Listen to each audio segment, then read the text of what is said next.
Good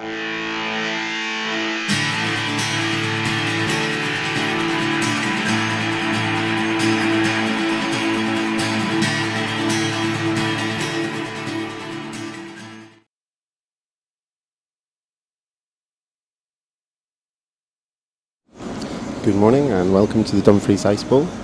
My name is Owen Crossan and I'm here to guide you through the Scottish Curling Junior Mixed Doubles Championships. This morning we are heading towards the end of the round robin and we are featuring the game on Sheet D, which sees Beth Rowling and Struan Carson take on Andrew Cromer and Shona Crawford. Both of these teams are relatively new to mixed doubles, but are very excited about this opportunity and are very excited to be streamed as well. For those at home who perhaps are unfamiliar with the format, mixed doubles is slightly different from the regular game. There are 5 stones that are played per end. One player plays the first and the last stone, and the other player plays the 3 middle stones, the second, third and fourth stone. There are 2 pre-positioned stones in the house. We'll just see the players selecting which stones they want to be the stationary stones. And there's a slightly different free guard zone as well. So for the first the 4th played stone you may hit. So the way I like to think about that is that when you see 5 stones in play, you can form a fist. So that means you can hit. But we'll keep you right. There's also the option of a power play. And what that means is that the pre-positioned stones will be moved from the centre line to the corner, so there'll be corner guards in play. The teams can take that once per game when they have hammer, but when that happens, it's normally used towards the end game, and I will talk you through that as well. We can see that Cromer and Crawford have won the hammer in this one, which means that Beth and Struan will start off.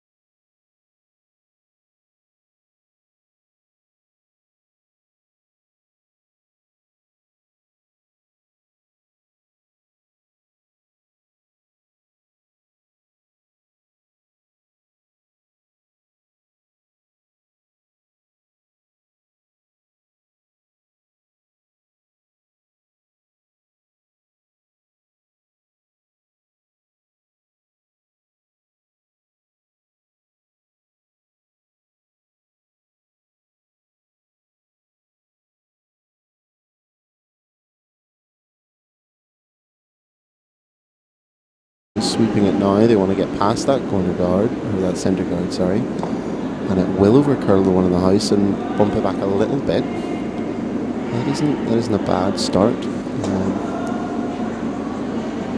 Beth and Struan did have first practice, so normally at first practice the ice is slightly slower than game speed.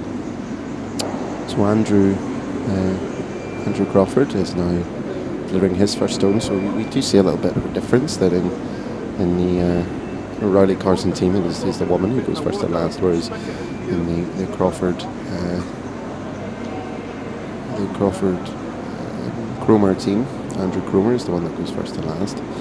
See here, that's really cutting sideways, and there has been really big swings throughout the whole championship. That's really nice tee weight from Andrew. Maybe just need a little bit more ice for a little bit more positive handle. That is a nice start. I think we'll see out there just having a little chat.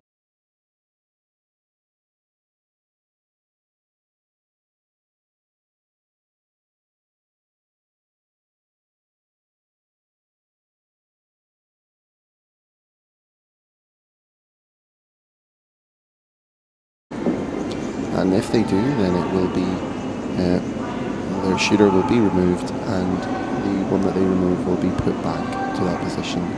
See here, this diving towards the guard, and it's just caught it straightened out. Beth is trying to sweep it. It could end up with a quarter freeze on that blue, which actually is a pretty good outcome. Blue does now one at the moment. And as we can see, if you count along at home, you can see that there are 5 stones in play, and that does mean you can hit. Andrew is holding the brush here for Shona, which is an interesting contrast to the other team. We've seen a couple of different teams do a few different things, and it seems that some players like that comfort of having a target to aim at. This one again is really coming at the end now. But if this does finish top button, that would be a really good shot, and that's again excellent weight control from this pair. And they do now set two fully in the forefoot, which is promising for them with hammer. We'll see if the Carson Roddy team elect for a hit. I think if we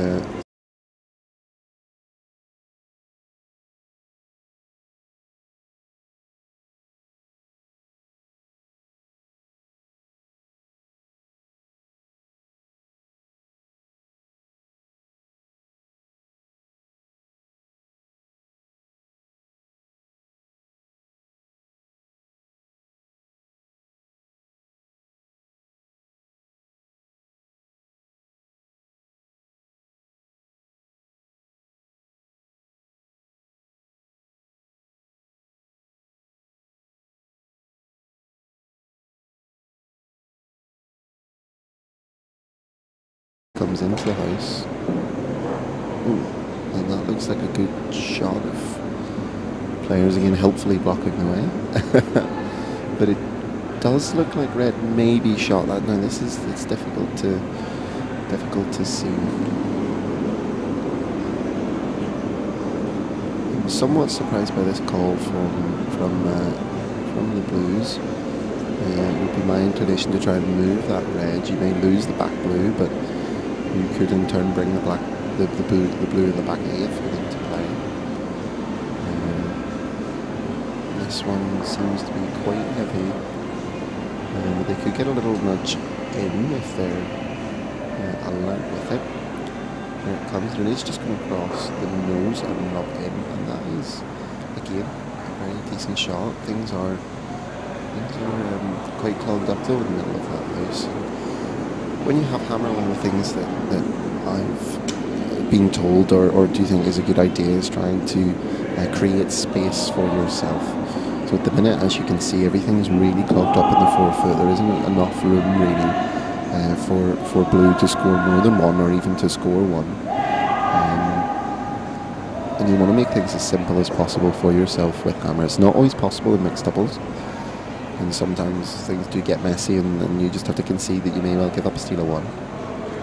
Some discussion here from the Carson Roddy team. Beth had indicated that it was at the minute sitting one red, so it's whether that is they're content with that or whether they want to try and improve that position. Where Struan is placing this brush, I do quite like putting it on there, bumping things around as he's indicating. Freeing that back blue is what you want. It seems they are in fact going for a hit on this one. You need to be careful here. You see Beth just going to get a kipper. It can be tricky to work out what you want, how you want to sweep, because most of the mixed doubles game is spent without a kipper, and if you aren't comfortable with that, then that can be a challenge. I know certainly myself, I'm more comfortable sweeping on one side without a kipper. So, but this is something that these teams will adjust to and will enjoy, I think.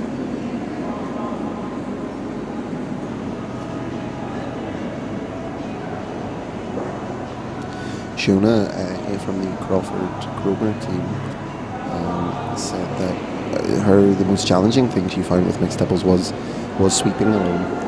And I think that can be difficult from a weight judging perspective as well as from an effectiveness point of view. The stone's coming into the house here, and looks like a nice weight. He has just moved that blue right the way out of the rings, and reds are certainly sitting one. And the fact that they have a red stone now, I'll just switch to the other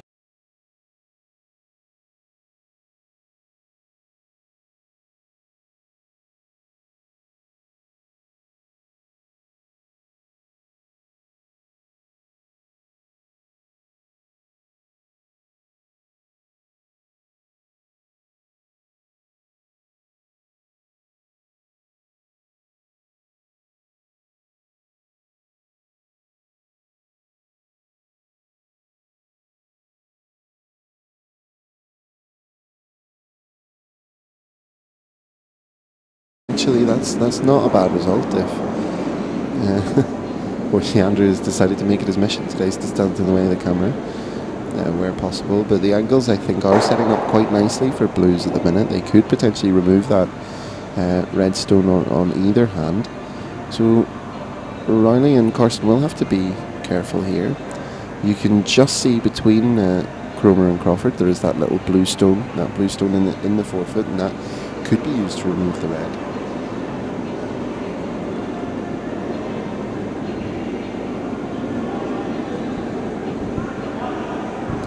Struan and Beth are a completely new partnership. They have played some mixed doubles throughout their season in local competitions, but this is their first event together.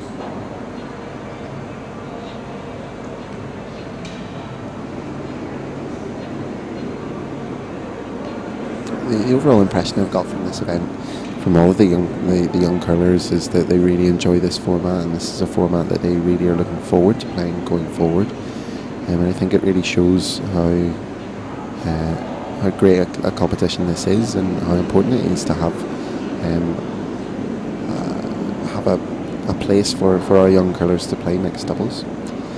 And we can see here as Beth and Struan have moved to the delivery end that there are some dangerous angles, but if there was a little bump or even a hit on that blue on the right hand side of the forefoot there, that could work well.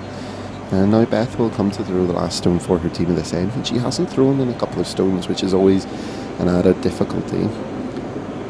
They are in fact coming on the outturn side, coming down the right hand or the left hand side of the sheet as you look at it. This side hasn't been thrown in a while, and it does look like it's over curling onto the guard. But that works out okay. The guard that they have moved has blocked the red. And we'll see if Andrew will elect to take the hit through the port on.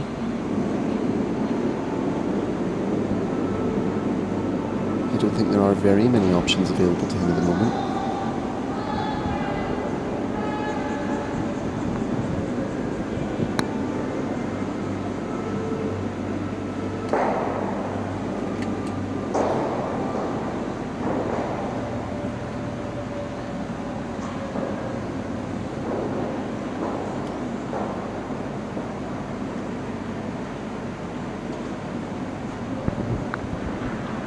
Some discussion going on here between Andrew and Shula. This is their first time playing mixed doubles. In fact, they said their first official game of mixed doubles was yesterday, although they had practiced a little bit at Bray Head, where they curl.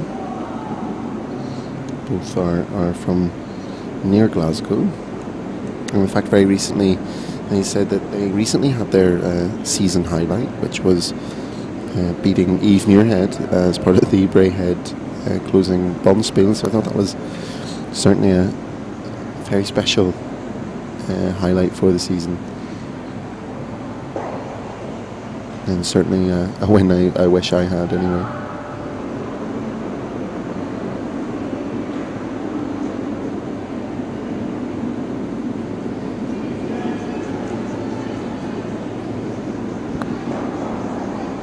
Not quite sure what's been elected here. Looking at the ice, they may be trying to hit the blue on the right hand side of the forefoot and push that red through. It does look like it will catch on one of either the blue or the red on the left hand side of your picture there. It could move it far enough to score one. It's difficult to tell with the stones around the forefoot which one is shot, or second, third and fourth shot. The stone is away and Andrew's following after it. Shona's calling line. This does look to be coming nicely now, if he can just keep it high. Spins it out, and that does look like it's spun far enough for one blue, and that's a very, very good shot from Andrew Cromer.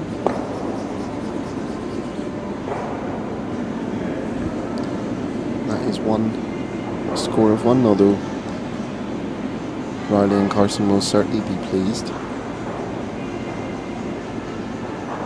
Certainly be pleased to have limited their opponents to 1.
See Andrew having delivered the first stone in the end, and he has wrecked on that centre guard, giving 2 corner guards. I really don't think that's something that you want to err on when you don't have the hammer. When you do have hammer, that's an acceptable outcome. I mean, if Blue had hammer and they had 2 corner guards, that's always good. But giving their opposition corner guards isn't good. We'll see if Beth does use these or whether she sticks to playing around the centre.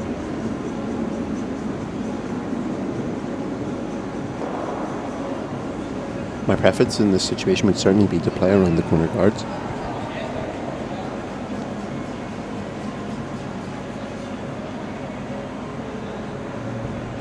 But she has just replaced the centre now. That is quite a long guard. We would call it a zone 1 guard, just over the hog line. And that, because of the amount of swing on this ice, that guard really isn't in play. The centre guard for mixed doubles is in position 2 today, which is considerably closer than that guard has ended up. So there should be ample room for a draw around here.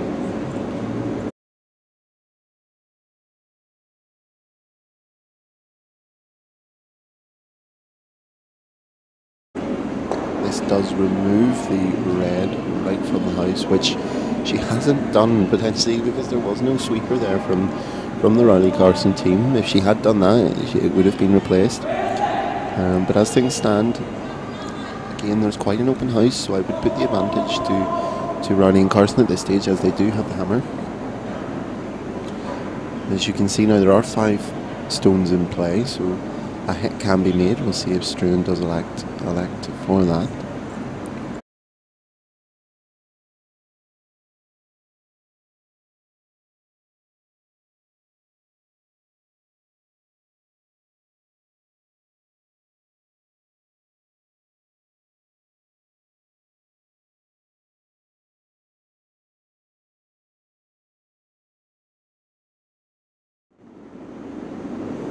It does look like they were going for a hit, which is really nice to see. I think when you do have hammer, it's good to try and keep that house open, keep that scoring area as wide as possible, and a roll behind the corner guard here would be great.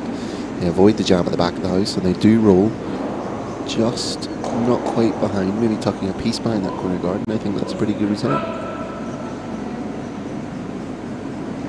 You can see Andrew there indicating a hack weight, and look at the amount of ice that he is giving here. That does indicate to you at home just how much this ice is swinging.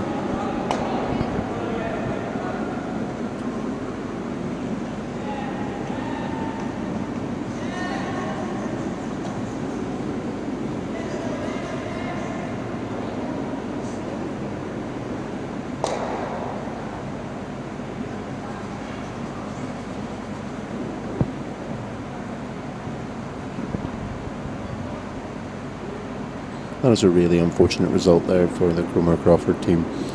Not only didn't they didn't hit the shot stone, but they've now fully guarded their opponents. There is a route in now for them to start piling them in. This could be a difficult end for them.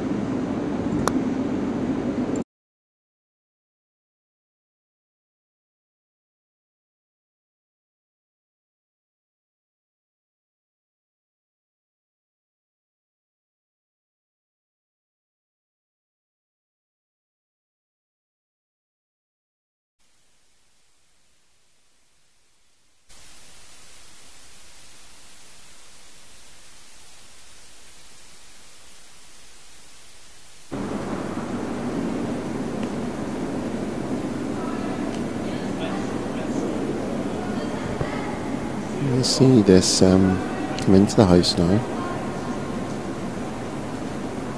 It does look a little bit heavy. Andrew Cromer sweeps the stone. He is able to sweep it, not quite out of the house, and that is right actually. Sitting 3 in the house, mostly behind cover. It does give Crawford and Cromer an opportunity. We talked yesterday to you and Kyle about his experiences in mixed doubles, and we did say that one of the toughest things that could kill an end was Stone's back tee, and that one good freeze from the opposition, which we could see here, could completely take away the end. So I suspect we will see a draw, moving from right to left on your screen as you look at it now. And they'll be trying to freeze on that red on the left, just nibbling the green rings there, that green 4-foot ring.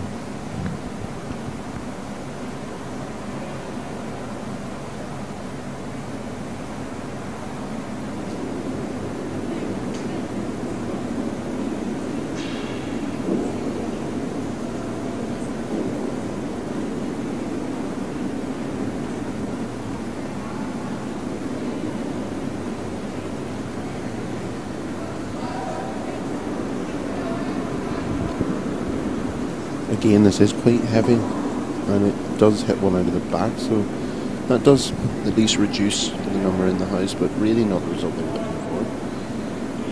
Beth indicating once more for a draw around these guards, and yeah, I think by coming top 8 on the centre line, they will remove the chance for a freeze on that one, and force their opponents into something different. Blue doesn't even have one shot to come here, so could end up being quite a big end for red.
That is a pretty perfect result from Struan Carson. Put it in the top 4, as I mentioned before, has taken away that freeze from his opponents. One shot to come. We'll see what Andrew Cromer is comfortable in playing.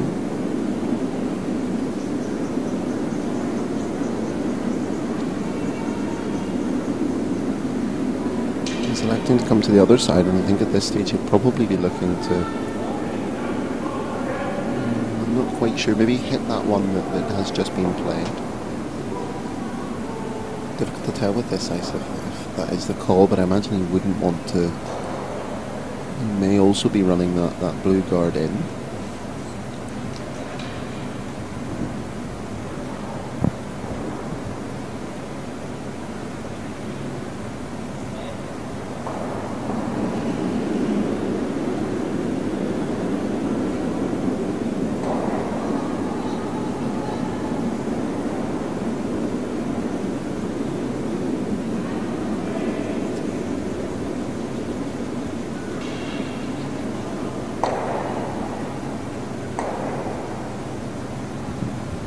That was an excellent attempt from Andrew, who just curled a little bit too much.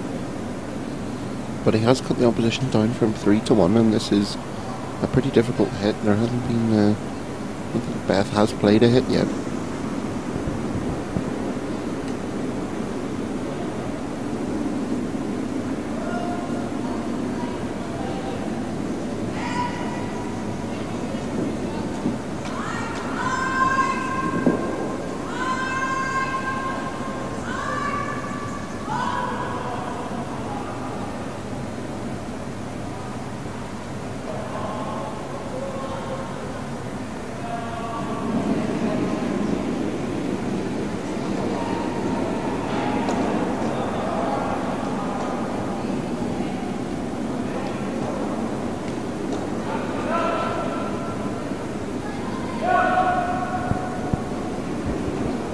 this team not electing to have a target to aim at in the head, and Struan will sweep this stone for Beth.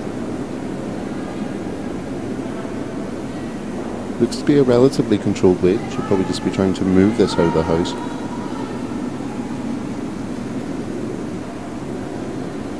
Struan is sweeping it.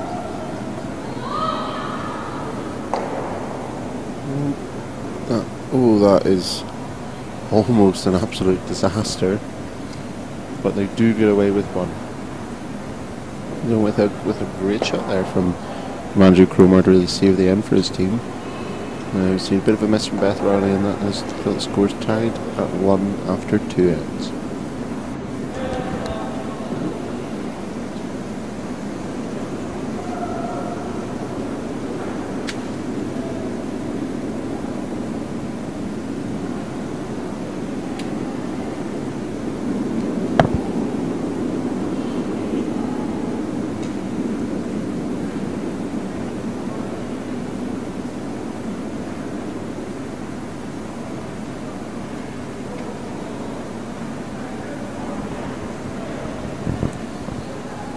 We'll now see Beth attempting the first stone. This is the thing that she says is the most challenging.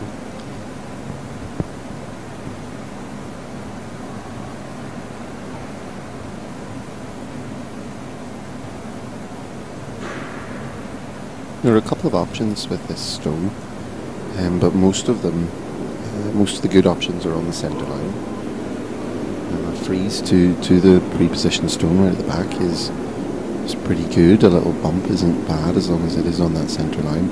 Ideally you want to be top 4, nibbling the top of the button, but if you are top 8 or shorter than that, that is still usable, but it would need to be out in the open or at least partially exposed. We see this again way over curling,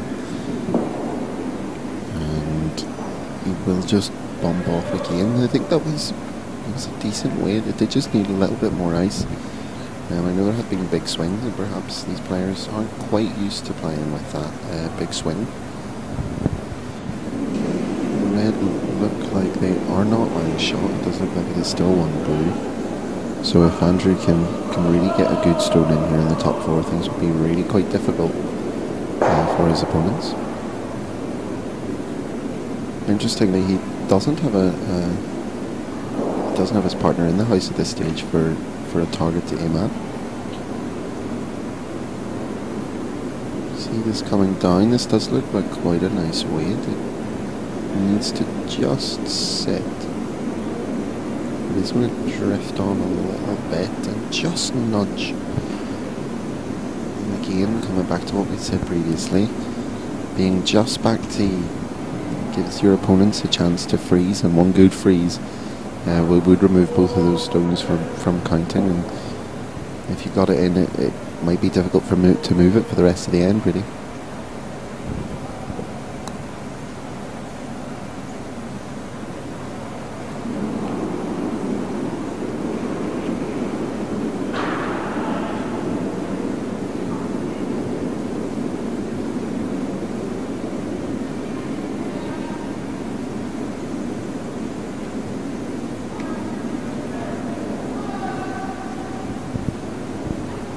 This freeze is coming into the house now, and it does look like it's very tight to the guard. It does just get by. Beth is continuing to sweep, and it looks like a really good shot from Struan Carson. Has just come a little bit deep and over-curled a little bit. So I think that the pin is still open, and that was where Andrew was pointing for his partner to place one. You'll see it's on its way now. Andrew's just guiding in. He's not too concerned about the weight. It does just need to curl a little bit. This again just looks a little bit heavy, but does hit it with quite a good angle. Again, a lot of weight, but with 3 blues, perhaps counting, certainly 2. Blue is still in a decent position. Again, if this freeze is made perfectly, then this could be very tricky for them.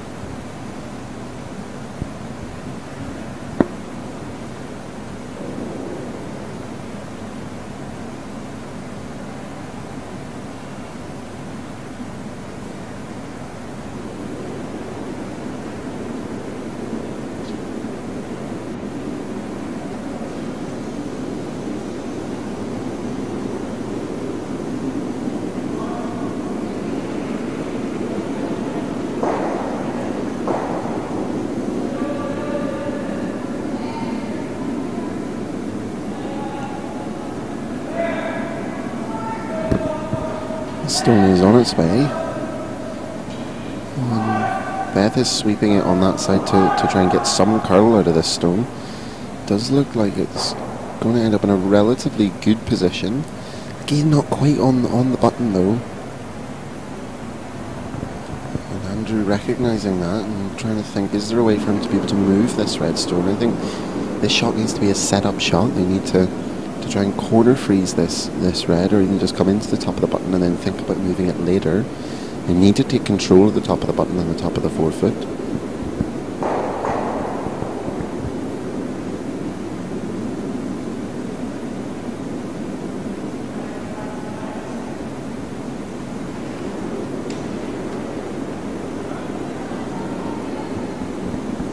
Shona Stone is on the way. It is past the guard, which is good, and it's coming into the house. She does just nudge it out, and that's a really good shot, and not a shot I thought actually was there, but with the big swings we have here, Blues do now lie 4, but as you can see from your picture, there is a really big nest that Struan can draw into. So if he is right up into this, he could eliminate all 4 stones from counting with a good freeze.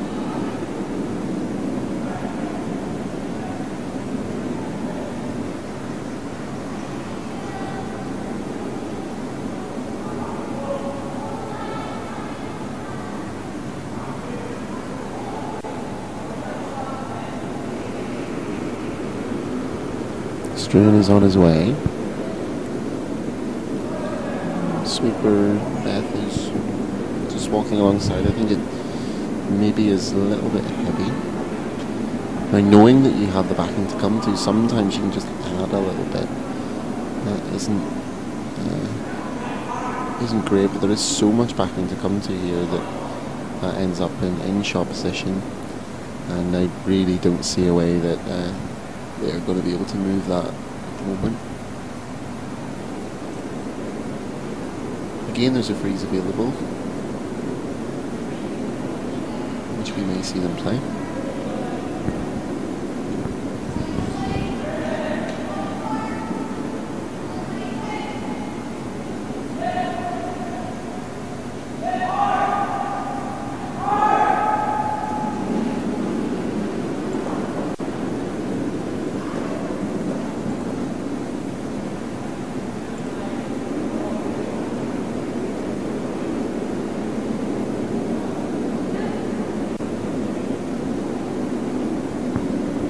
A bit of discussion going on here. I wonder if they're thinking how they can try and get this stone out, but fortunately I don't really think it is possible. They may have conceded that and are going down to attempt the freeze.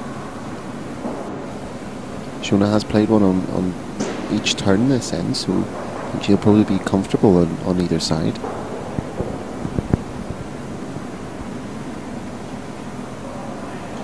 Shona's favourite curler is Bruce Myatt.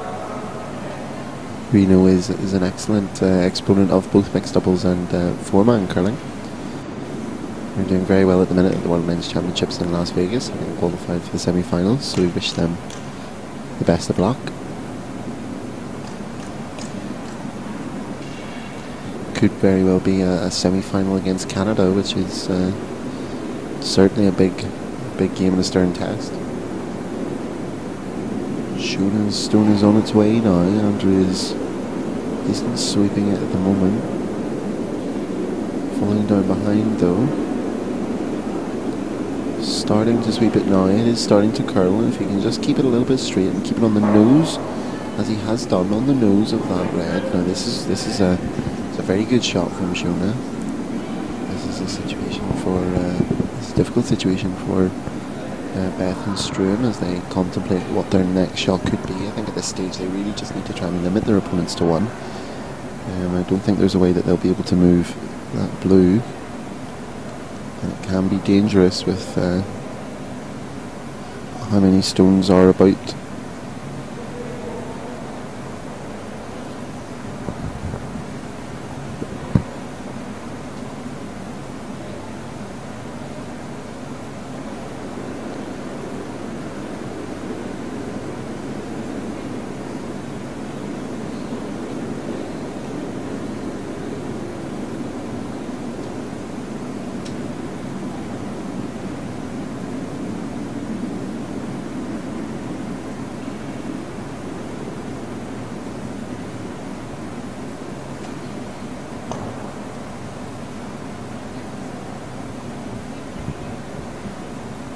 Beth is preparing to deliver the last stone of the end for her team.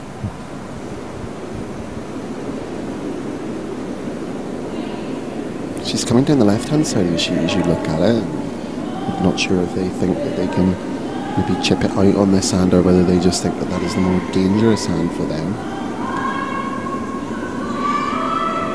The stone is starting to overcurl. Just gets by, which has some really good sweeping. Oh, and that is, well, there's a positive indication there from Struan. Not quite sure what the situation is in terms of who's lying shot. There may be an angle here to having that blue stone may spin the red stone at the back of the button out, but I think that red stone just played by Beth may well be sitting as third shot at the minute, certainly out counting the blue on the back right of the forefoot.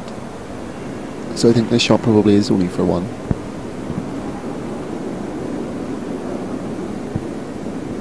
And the shot is away from Andrew. Hasn't touched it yet. It does need to move.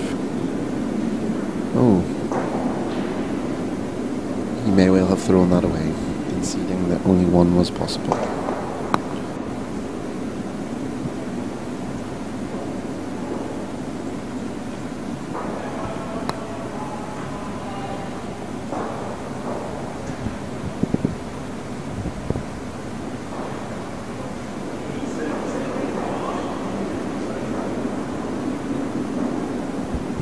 It is a tight game at the moment, but we have seen opportunities for big scores for both teams. Just neither team able to quite convert yet. We see Beth and Shona placing the stones, the centre guard in position 2, as we've said, and that stone at the back of the forefoot. Just give you a bit of an update across the rest of the games. Andrew Kerrin and Jack Carrick are in a bit of a battle. There was some excellent draw shot play from Jack Carrick and his partner Alex McIntosh. They put two pretty much on the button to win the hammer. But Andrew does lead that 2-1 at the minute after two ends. Faye Henderson and Andrew Robson, after a difficult day yesterday, they were a little bit disappointed with how they were getting on, but they were excited they enjoy playing the format, and they were excited to get back on the ice. They've taken a 5-0 lead over Ryan McCormick and Kirsty Barr, who we featured yesterday. And we have Naomi Brown playing Team Ballantyne.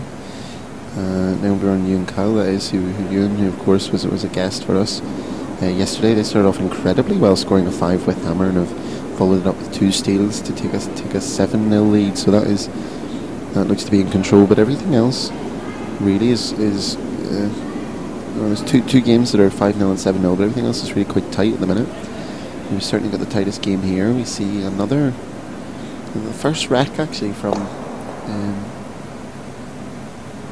Andrew, and that's a really good or a much better weight from Beth. She would have probably wanted that slightly higher up in the house, because at the minute we're in a situation again where a good freeze could take away some shots.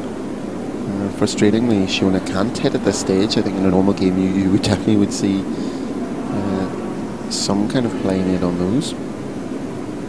You see this one, if it curls it should be good, but it is hanging a little bit straight. It's perhaps a little bit heavy. That is right the way through the ring, so that's disappointing for Shona.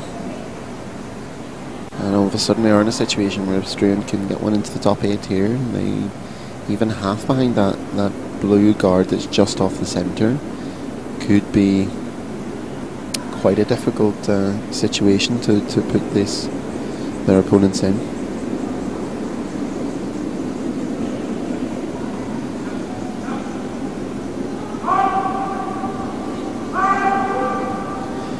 Both of these teams lost their 2 games yesterday, so someone will get their first win.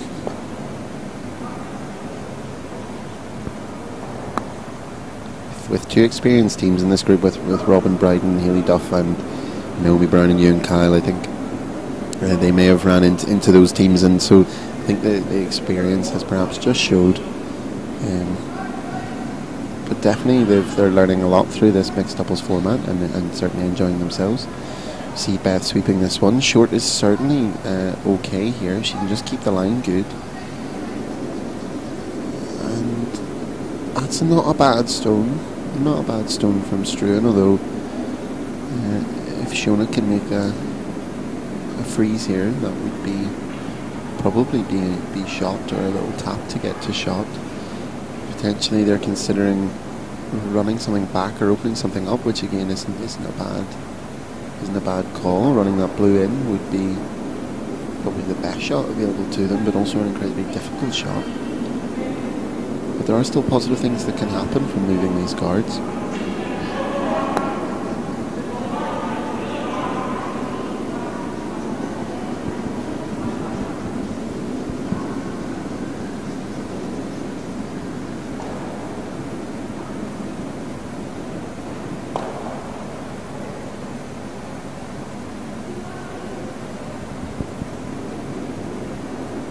Andrew is giving incredibly tight ice here. The ice does swing a lot, so we'll see just how much weight is going to be played at this one.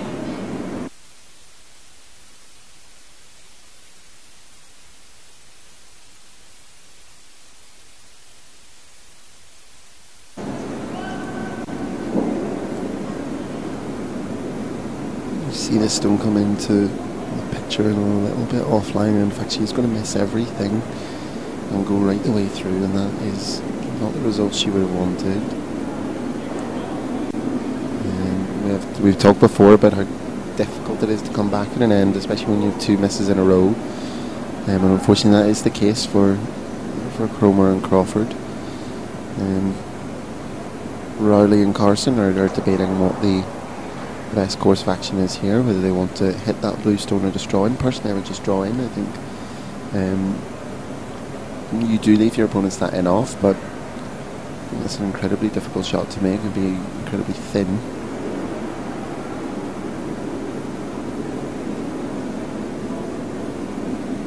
Not sure what they will act for. Struan has just played this line, so I think playing the same line with just a little bit more weight would probably be the easiest shot for him, and it really would put their opponents in a difficult position. They only have two stones to come.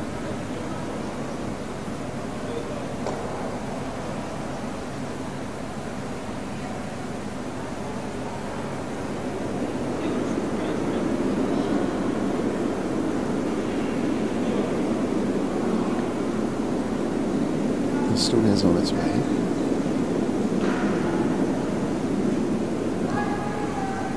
F is sweeping. Struan's calling hard for line. It is coming near that centre line, or that centre guard, as we can see. That's just rubbed off. He's disappointed with that. It did look to be quite a good weight. He was maybe just inside of the line that he'd played the last time, and he has again given his opponents the chance to freeze here.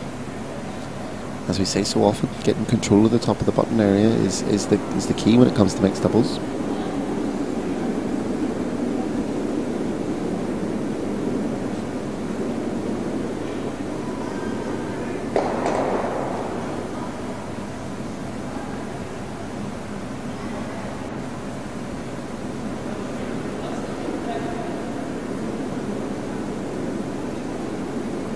Shona has struggled a little bit in this end.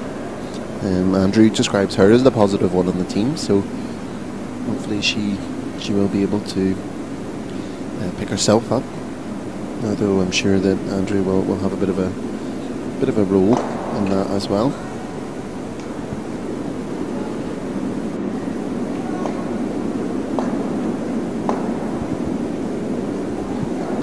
This unfortunately does look heavy. Once again, this is right through the rings.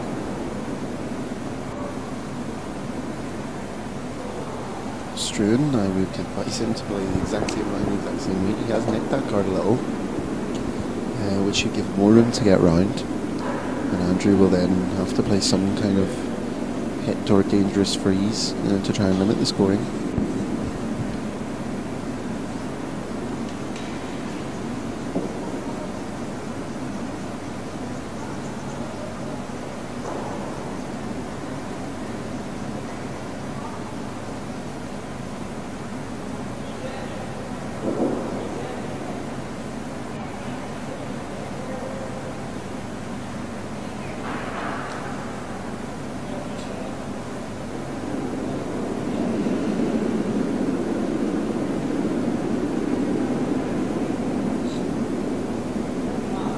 Beth and Struan are having a little chat in the hack. I'm not sure maybe if they're just thinking about adjustments they might want to make from the previous one. I think his last throw was probably totally fine for this. It did overcurl a little bit, but as I said, he has moved that centre guard over a little bit. So the same ice with the same weight should be enough. He is on his way. Beth is near the stone. She's just dusting it in here. Struan's calling hard now. I'm not sure if it's curling again. We really won't want to wreck on this. No, he's by the guard fine.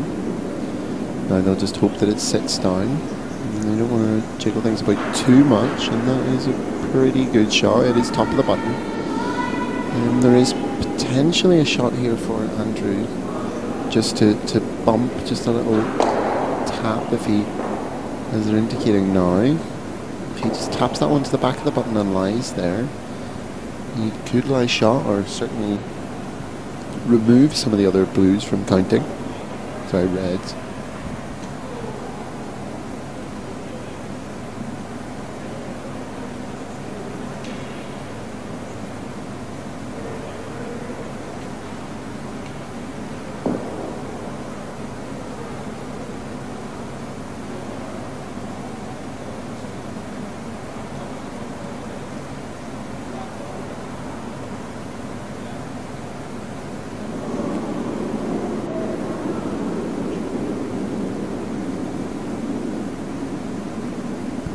There's a bit of an extended discussion going on here, as you can see.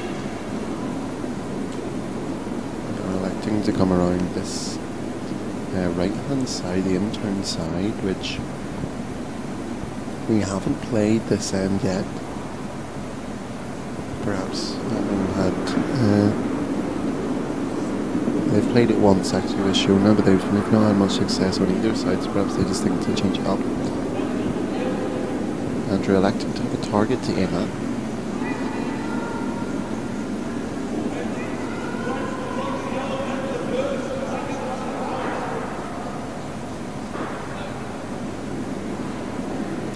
Andrew is on his way. He will perhaps be trying to freeze to the back one, with a little bump being a good option as well.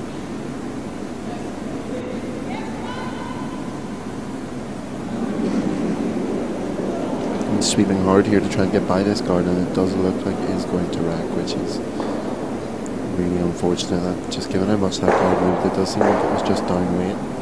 So Beth is now left for a draw to the full 8 foot for 4 points, and that would be a big score in this game to take a 3-point lead. Of course, as we've seen, it's not an insurmountable lead by any means. The reason for it has happened much more commonly in mixed doubles than in the 4-man game, and we could, well, I hope we will see in the second half some power plays happening. Shona and Andrew did admit to me that their power plays weren't particularly successful yesterday, so they may well choose not to.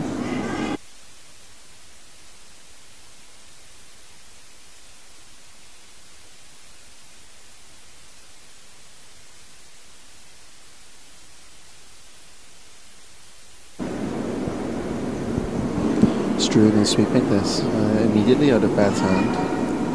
She's calling hard for line. This looks okay if he can get by the guard. She is. Does have a lot of backing to cut to, and it comes into the house.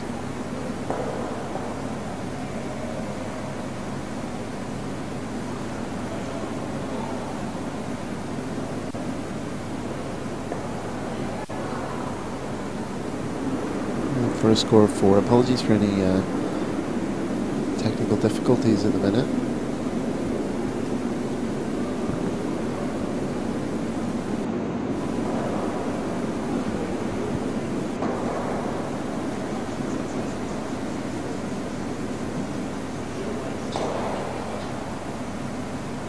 You can see that is 5-2 after 4 ends and the halfway point. Rowdy certainly has taken control.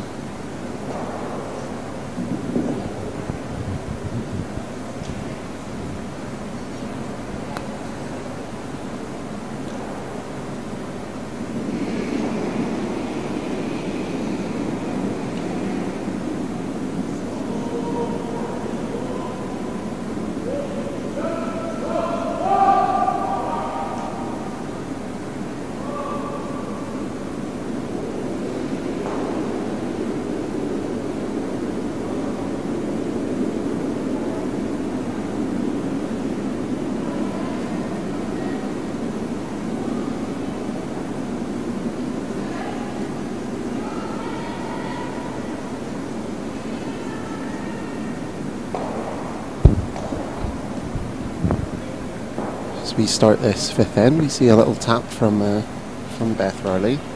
I'm delighted to say that I'm now being joined in the commentary box by a special guest and defending champion of the junior mixed doubles, Ross White. Good morning, Ross. Hello, Owen. How are you doing this morning? I'm good, thank you. Yourself? Yeah, doing all right. I think you had quite a good day yesterday. 3 wins. Yes, we managed to scrape out 3 wins, so we're pretty chuffed right now. Yeah, you were here quite late last night. Is that right? Yeah, reasonably. We had to go on after an extra end, so yeah, that lasted a wee bit longer than we're hoping, but we're back again. Good. So you play with Sophie Jackson. Yes. You've played together for a couple of years now. Yeah, at least probably 3 years now. We played in the kind of mixed doubles and the adults Scottish a few times, and then this came along, so we thought we'd try it out as well. So yep. And is it good seeing this competition come to your home ice rink? Yeah, it's really nice. The ice is always pretty good here, so we're happy that it's came here, and it means less travel for us, so we're happy. Absolutely.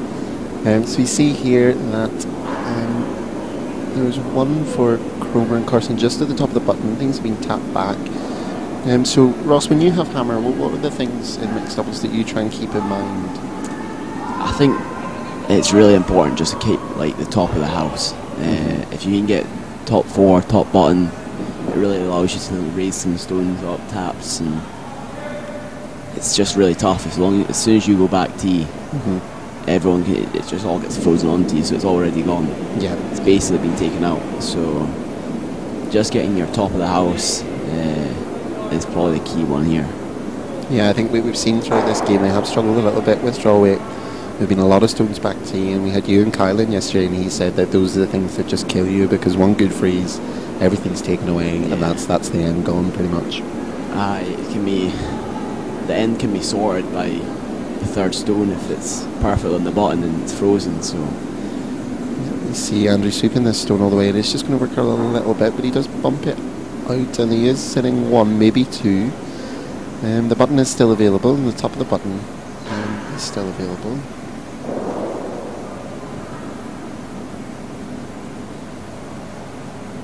Quite a close score until the fourth end. Until the last end. Yeah, there were just a couple of misses. I was talking yesterday with David Ramsey about 2 misses in a row in mixed doubles being really, really almost fatal in an end. Yeah, definitely. Have you found that there's less margin for error compared to the 4-man game? Actually, funny enough, I was just speaking to David there as well, and it's I don't think the shots are quite as precise, but if you make a few good mistakes in a row and they make theirs after you, you're going to have to start throwing some runbacks and being accurate with them. Yeah, I found that certainly when I played the Dumfries CCT. I was playing kind of a much higher quality of opponent than I probably ever played for mixed doubles. Sure. And if you miss that first draw and they make a good one, and then you miss a freeze or you just rub off, you're really looking at a difficult end. It's so precise. It's a 2-person discipline for a 4-person game. It's so hard. Yeah. You're having to do a lot of things as just the 2 people. Yeah, it's hard enough for 4. Yeah, absolutely. So Andrew actually said the thing he finds most difficult about mixed doubles is trying to call line while he's sweeping, and I think that is really hard. In terms with you and Sophie, do you have set roles when the stone's travelling down the ice? So when we first started playing, it was quite funny because we had our first game ever, and we actually both just swept from each other's hand, and I just had the worst game ever. And I put Sophie back in the head because I needed a rush to throw at. Okay. It's just this year we've actually changed it about. But no, I think it's really preference. I think it's really handy having the sweeper right there. Yep. Otherwise you have to do a kind of different sort of shot routine. So you have to throw your shot, jump up, run, and you're having to make everything a wee bit quicker. Yeah, I think that when you're throwing that stone, you need to not think about the fact that you're going to jump up, which is really difficult. Like if you're throwing a big weight and you have to run and jump up and sprint after, it's almost no point. Yeah, sprinting after a 7-second field, I don't think there's really any point at all. It's just trying to stay on your feet at that point. Pretty much. Ewan did say when he plays the bigger weights, Naomi is really normally there sweeping beside him, and at some points he says, You just stand ahead. I'm going to try and throw it as hard as I can, and hopefully hit the brush. Oh, I can imagine you saying that one. We see just again some struggles with draw 8 here as they come back to you, and I guess this is what you were talking about. There's a really nice nest for Struan and Carson to draw into. Yeah, definitely. It's just opened up the slot. If that was ever top bottom, then Struan had to tap back, and Struan was left closer up to the top of the house and not as close to the button. But if he nestles one in there, it won't be able to be removed. So it's going to make it really difficult for the Crowmar Crawford team. So of course you've had quite a memorable season this year, when the Scottish Junior Men's Championship as a skip, and going on to a domestic World Juniors where you came away with a silver medal. Do you think that mixed doubles has kind of brought anything to your four-man team? Well, one of our players, Fraser, actually managed to win the Scottish mixed doubles, and we noticed that his touch game had improved quite a lot. So just kind of hack weights, tee lines, and I felt as if everyone's kind of benefited from playing over the last few years. Robin's played it quite a few times, so Ewan, and Duncan as well. So we did feel as if how different it is, but it just gets you in that kind of rhythm of throwing that touchy shot that you can't just overthrow. Yeah, it's quite easy to throw a shot that they're sitting for, and you have to try and play a freeze. Yeah, it's very easy to overthrow that just to make sure you're there, but it really does give you a different taste. And speaking of touch shots, that's a really nice freeze there that's perfect from Struan. He has come right into the pocket of those two. There is a freeze right back for the opponents, but I think that red probably isn't going anywhere for the rest of this end. It cuts down how many the other team are going to get anyway. Yeah, absolutely. And I think at this point, with a 3-point lead, that's maybe something they'd be looking at. How easy do you think it is to play defensively in mixed doubles? It's possible. Me and Sophie were talking about it yesterday, and as soon as you go up in a game, we've been up by a few this weekend, and the other few years we noticed that when we go up in a game, we start throwing it a wee bit heavier and try and touch the stones, and we were stood there going, we just keep it the same and we're fine. Because I always overthrow it when we go up in a game. It's not handy in mixed doubles because you can't take those stones out. No. So I think it's really difficult. Yeah, it was quite interesting. We streamed your game yesterday against Hamish Gallagher and Katie Jackson, and as you say, you did go up in that game, and I think you took a 5 in the first and maybe stole a 1. Yeah, I think so.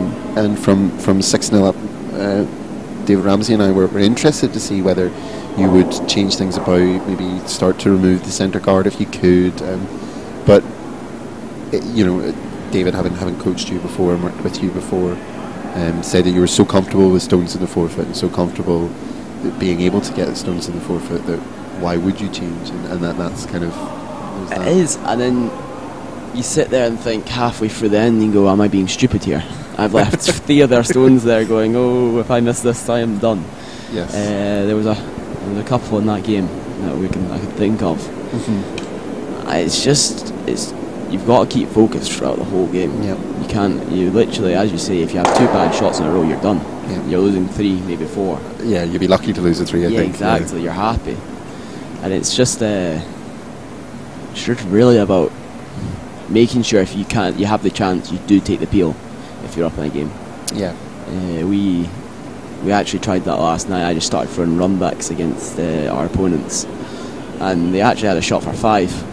We were 9-1 up, I think, and had a fair brought it back. So if they don't come off, they can be really costly. It's almost sometimes being aggressive is the best way to defend. Yeah, when we were speaking to Ewan yesterday, he said that his best tool for being defensive was having 2 on the top of the 4. Yeah. Which, if you can get them in top 4, then they can't get anywhere near the button. Exactly. They have to start bumping you. See, another one just scraped by that tight corner guard. It's a little bit heavy, but puts it... They'll lie for 2. Yeah, they will lie for 2, so it puts it in quite a good position. There is the last stone to come here, and Andrew's throwing the last stone here, and he'll try and get to the button. He does have backing, but as you say, you can't think about that backing. You need to just throw enough weight rather than too much weight. Yeah. We see in this game we've got teams playing in kind of different different throwing orders with the Cromer Crawford team.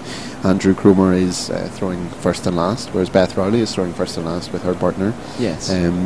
Sophie throws first and last in your team, is that correct? Yeah, she can make the last one.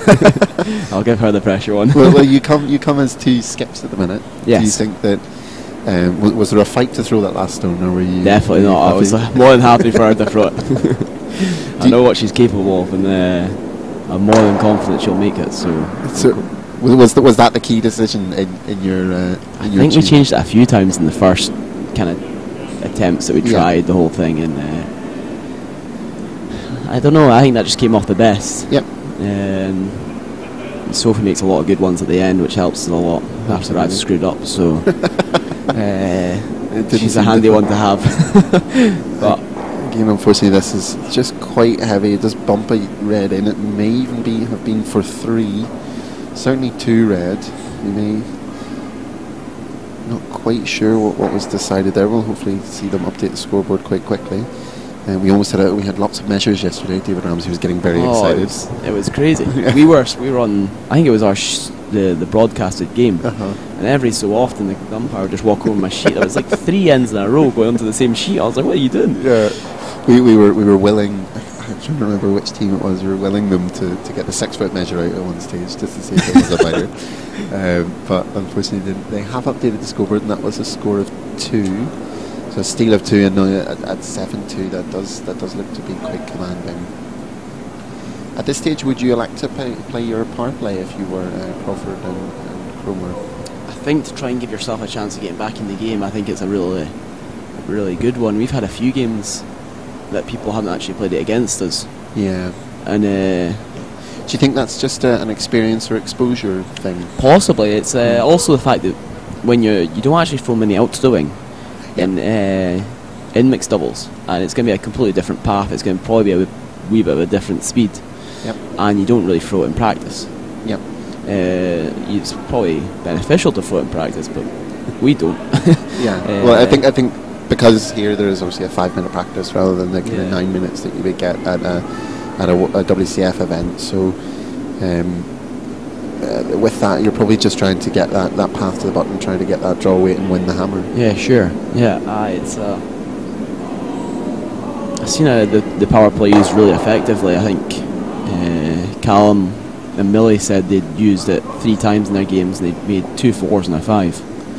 And that's exactly what you're trying to do. Exactly. It's like, but me and Sophie were talking about, we've been managing to use it as a defensive thing, just scoring 1s and 7s in the 7th end and that, and allowing us to go 5 up or something like that. So we're David and I were having a chat about how we would use it, and I think I would always save it for late in the game to try and use it as a scoring tool to try and almost cross and end off. Exactly. That's what we try and use it for. But if we're down in the game, we're definitely going to use it aggressively. Yeah, because it's a great tool to have. Andrew Cromer's just come up light here. That might have been a change from, or a kind of reaction to his previous one that was quite heavy. With this setup, if you were blue on the previous shot, would you be using those corner guards, or what would your thoughts be? Yeah, I think so. I think if at times you almost have to try and get it into that whole format of go into the wings when you've got a hammer, and if you can utilise that, because they're not going to be able to take you out yet. So if you can go round that corner, they freeze you, your middle one, you go around the corner again, and you start to build up some stones behind guards, which allows you to, if you ever make a really good one at some point, to unlock their one, then you're going to double to score a big. Exactly. So I think it's the sort of format with the power play. You just have to try and get everything around the corner, and then hope that you can make a good double or something like that.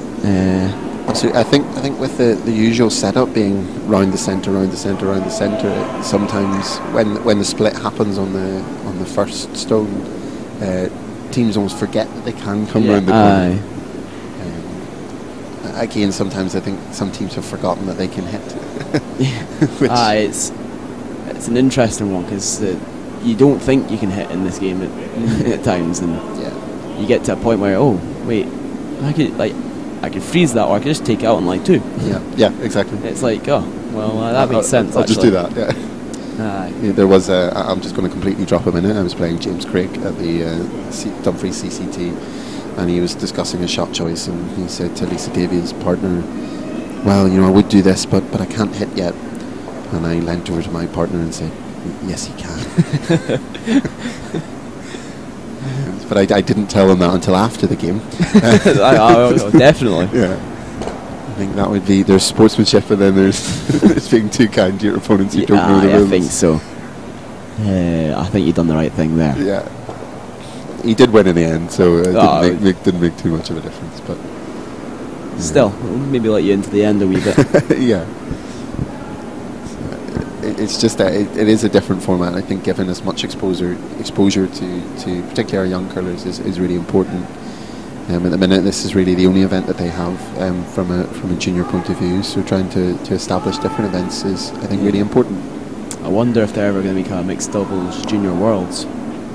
Yeah, it's an Olympic discipline now.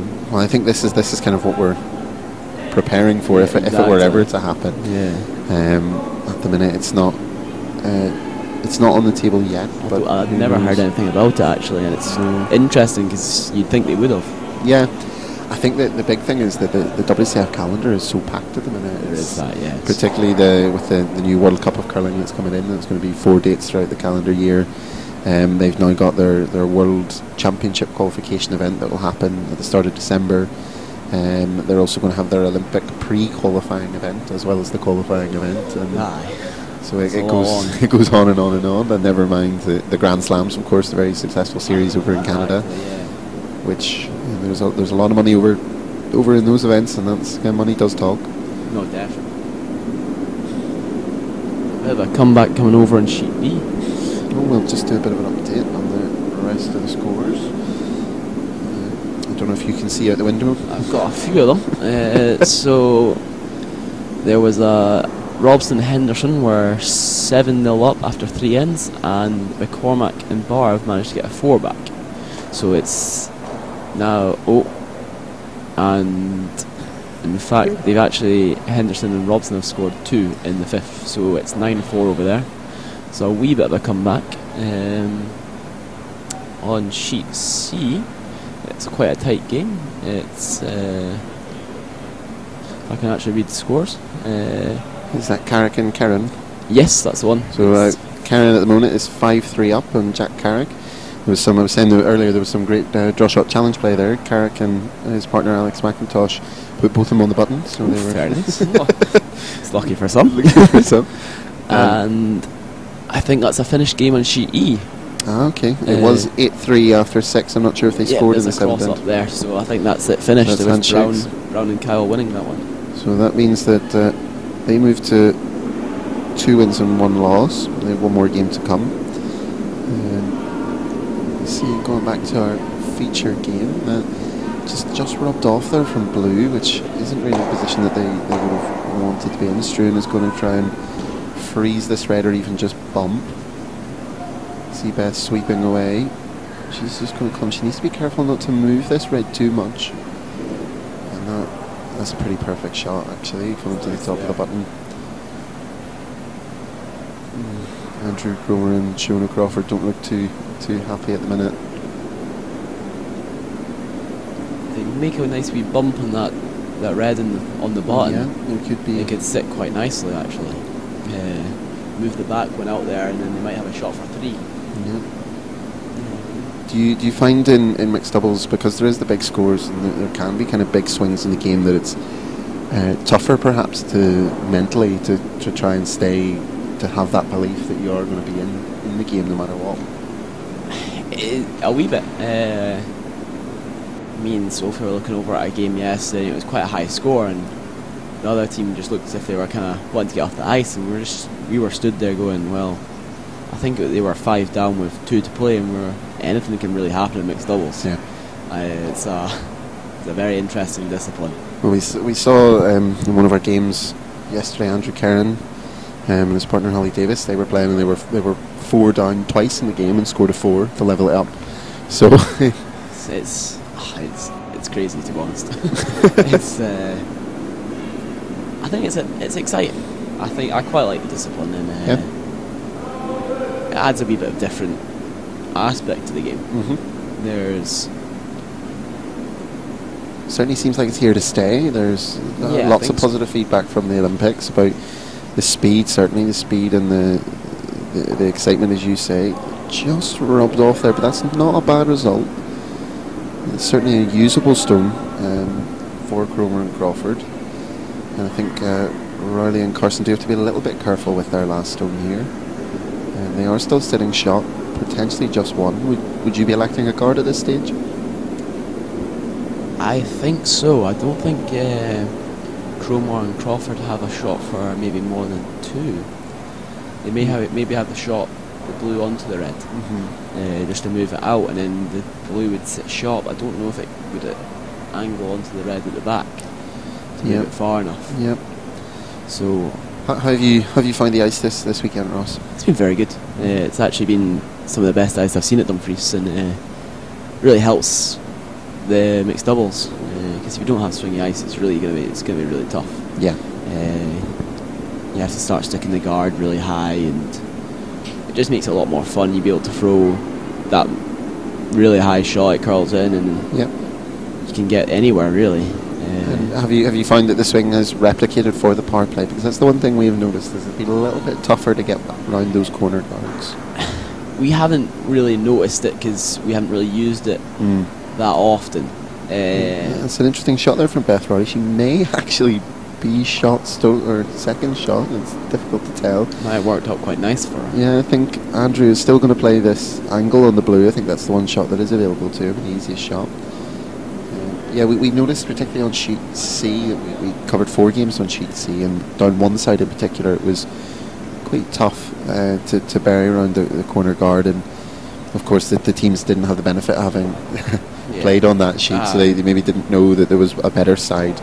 When you elect to play your power play, actually, this isn't something we've really discussed before, how would you choose which side to take your power play on? So usually Sophie or I would, if we were really struggling with a turn, the other person would be like, well, can we go on this turn just so I can feel more confident? I think it's more of a confidence thing, and then also there might be a side swing more than another. Yep. At that point you'd have to go, well, if we're needing round this corner, we're going to have to throw it to this side. Yep. So that's also a factor. Okay. It could also be your release if you're... It's a close one here. Yeah, it does look quite close. He made a really good run back earlier, and then he's moved it he's out. Good. I think it's one blue. He's tapping one blue, and it seems that that is agreed. That's a good shot. So I think at this stage, if it was yourselves and Sophie, if you were Riley and Carson, you would certainly be playing your power play at this stage. Definitely. If you can get a score on the board at 7-3 up, and you go. If you even score 1, you get to 8-3, and you're 5 up, and you'd back yourself not to lose 5. Well, we did until last night as well. So things do happen in mixed doubles, as you said. But I think if you can get your score, and then you can try and get up to 5 up going down the last, you'd feel in a pretty nice position. Yeah, I think with 5 up, you're trying to get rid of 2 stones. As soon as you can, you're going to rip that centre guard, and more likely than not, you're going to have an open shot to hit something. You don't see many 5s scored in the last. Obviously, the last World Championships, there was a 4 scored in the last end for Switzerland to beat Canada, so that does happen. But I think a 5 would be quite something. It would be very. It would be a different to normal, but you would be happy going to the position knowing if you did lose a 5, you were still drawing to the game. So you'd be pretty chuffed at that point. Yeah. I don't think they are electing to use their power play. No, and again, it could just be a comfort thing. They might feel more confident in making it round the centre than the other team, so they don't want to switch it up. And again, as we say, as long as they score in this end, they would feel pretty confident of the win. Yeah, exactly. So you've got one more game to go, is that right? Yes, we do. We're playing Duncan McFadden and Leanne McKenzie. Duncan, so it's teammates turn rivals. It does. That's what this sport does to you. So in terms of mixed doubles and the kind of composition of a team, if talked, both you and Sophie are skips. Do you think there's an ideal mix there? I think a lot of people actually studied into that sort of thing, and I don't think there is. I think if you and your partner can really get on well, you can communicate, and you can make a good few shots, you'll be close. I think watching some of the teams out here this weekend, and there's a lack of communication at times. Okay. And So what do you mean by that? So the person that's actually like sweeping, they sometimes don't hear a line call. Yep. And then they're just kind of sweeping for they don't really know. Yeah. And that's when it gets quite difficult. We like to think that myself and Sophie are quite good at that. Yep. Sophie will shout at me anytime she wants, so I'll just do what I'm told. That's why she's your favourite thing about mixed doubles. Yes, exactly. But no, I think it's just having the confidence and the kind of belief in your partner, what they're saying is right. Yep. And Sophie's very experienced, so I'm more than capable of her calling the line and the weight. Yep. So in terms of decisions, so with my mixed doubles team, one rule that we've decided to kind of give to someone is that I will call the game. yeah. And of course, if my partner Jen, if she's watching, if she disagrees with a shot calling, that does happen a fair few times, she will let me know. That's more for us. That's more of a time-saving device. At the World Championships, of course, there's 22 minutes of thinking time at 8 ends. That is quite tight. Do you and Sophie do something like that, or will someone take the lead on that? So usually the first shot's pretty simple. Yep. And then you have Sophie usually stays up the other side to sweep any stones back to you. Yep. Of theirs, and then I'll go up to the other side and just kind of get ready in the hack. Mm-hmm. And she'll tell me what to do, and unless I have anything, I'm like, I can see from the hack I might be able to see a stone more than she thinks, or I'll mention it. But usually we'll talk about Sophie's last together, and I'll maybe come up for a couple of mine if I'm there's feeling an brave angle enough. that you want. But no, it's quite often Sophie that's calling the shots. Yeah, it's interesting you mention about sweeping stuff out the back, because just to give you a little tip for your next game, having watched Duncan and Leanne last night, quite often there was no one up at the other end, so nobody was sweeping stones out the back. We'll just start throwing them through then. which didn't cost them. This is Duncan's quite a laid-back kind of character, though. That is true. He did have 2 horrendous picks last night.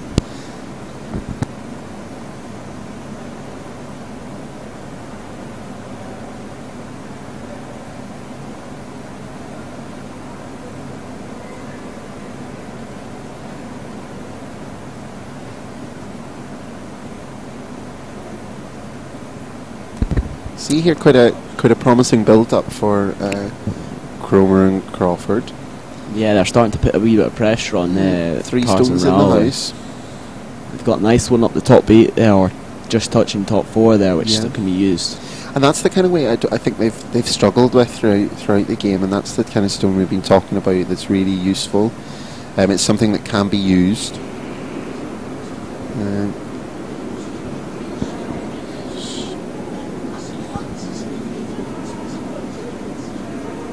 Struan Carson's on his way. I'm not quite sure what the call is here. I think they probably tried to freeze that one on the button. You could almost try and throw a double at this point when you're 4 up, 5 up. It's just going to rub off, and if this jams, it's quite nice there, though. I don't think that red's going too far. Do you not think there's a double shots? A double across the face of it? See, this is the problem we have with our players. They're so helpfully standing in the way. Trying to see from the other angle. I'm not sure, unless you can squeeze it through. Squeeze it past this blue. Yeah. Catch it on the left-hand side as we look at it. Yeah, I think this is through. Yeah, I'm not sure if you can come to the right-hand side of the stone as we look at it and do it across the face. Possibly, maybe squeeze it through that gap. Yeah, and maybe just catch the blue on your way past and nudge it. A good result for Carson Rowley though, because that's removing one of the other opposition's stones. They're going to have to try and squeeze it through and roll out. So it's turned into quite a nice position there. Even tapping it back which is what I think they've nominated isn't a bad call. Yeah, no, definitely. It leaves one on the tee line or just high up tee line. They might be able to squeeze it back there to lie 2 with the top one. Yep. Or even set it up for then Andrew's last. Sure. Yeah. Now there has been some mixing and matching with this team, or whether they give themselves a target or whether they throw kind of into the abyss. Do you said that you really need a target to throw at? Well, I did the last few years. Yeah, definitely. I was always knackered at the end of the tournament because Sophie didn't need anyone to stand in the head, so I was always like, well, I'll just sweep from your hand then. Okay. And then I needed someone, so I was like, I'll just sweep from my hand then. Yeah. And it didn't really. I was 5 out of 5, but we've changed it this year. This is I'm not sure if I really agreed with the hand that they called that on. I think the much more natural coming down the right hand side of the sheet as we looked at it. There's also been a few stones down that way as well, so you've been able to know the line probably a wee bit better. And now rolling in front also has made it a wee bit. Carson and Riley are electing. They seem to be tapping for a guard or a draw. I think that the danger stone for them is that one at the top of the 8 foot that we talked about. So I think that hitting that one isn't, even if they peel it right the way out, isn't a bad result. Again, it's not horrendous. No. This might be an element of... If they get another one in there, though, they might not be able to... They might be guaranteed to score. Absolutely. And again, even if they were if they did peel that one out, then the top of the button would be available for their opponents, so a good freeze would make it quite difficult for them to score. If they were to peel it out, and then the Cromar and Crawford pairing were able to get on top of the other one, I don't think they'd be able to score. Yeah. So... I like a nose hit even on that one, or just a little check in would make it quite difficult. Definitely. But if they make this draw, then there have been quite a few times yesterday where David and I were saying, "Oh, we definitely wouldn't do this," and then it works out perfectly. So that happens a lot with David. Oh well. Don't tell him that. Oh, well, you're immortalised now. You'll be able to listen back.